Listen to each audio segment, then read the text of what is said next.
உக்கிர குமாரனுக்கு வேல்வளை செண்டு கொடுத்த படலம். மீனாட்சி அம்மன் சிவபெருமான் தம்பதிகளின் மகனான உக்கிரபாண்டியன் வளர்ந்து திருமண வயதை அடைந்தான். அவனுக்கு வடக்கே உள்ள மணவூரின் அரசன் மகளான காந்திமதி என்பவரை திருமணம் செய்ய ஏற்பாடு செய்யப்பட்டது.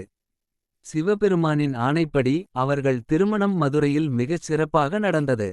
திருமணம் முடிந்த பிறகு சிவபெருமானும் மீனாட்சி அம்மனும் தாங்கள் பூலோகத்தில் அரசர்களாக இருந்த வேலை முடிந்ததால் மீண்டும் சிவலோகம் செல்ல முடிவெடுத்தார்கள்.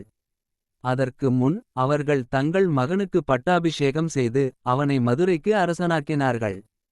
அப்போது சிவபெருமான் சுந்தரபாண்டியன் தன் மகன் உக்கிரபாண்டியனுக்கு 3 முக்கியமான ஆயுதங்களை பரிசாக கொடுத்தார். அவை வேல் வளை செண்டு. சிவபெருமான் உக்கிரபாண்டியனிடம், மகனே, நீ ஆட்சியில் இருக்கும்போது 3 பெரிய ஆபத்துகள் வரும். அவை கடல் பொங்கி வருவது.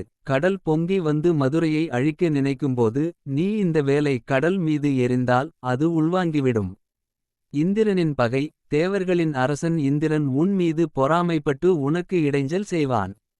அப்போது இந்த வளையை அவனது மகுடத்தின் மீது எறிந்து அவனை அடக்கு. மேரு மலையின் அகங்காரம். மேரு மலை மிகப்பெரிய மலை, கர்வங்கொண்டு மக்களுக்கு தொல்லை கொடுக்கும். அப்போது இந்த செண்டால் ஒரு சிறிய மலர் கொத்தால் அடித்து அதன் கர்வத்தை அழித்துவிடு என்று சொல்லி அந்த ஆயுதங்களை கொடுத்தார். உக்கிரபாண்டியன் அந்த படைக்கலன்களை பெற்றுக்கொண்டு தந்தையை வணங்கினான். பின்னர் சிவபெருமானும் மீனாட்சி அம்மனும் மதுரை மீனாட்சி கோவிலிலேயே ஐக்கியமாகி அங்கிருந்தே அருளாட்சி செய்யத் தொடங்கினர்.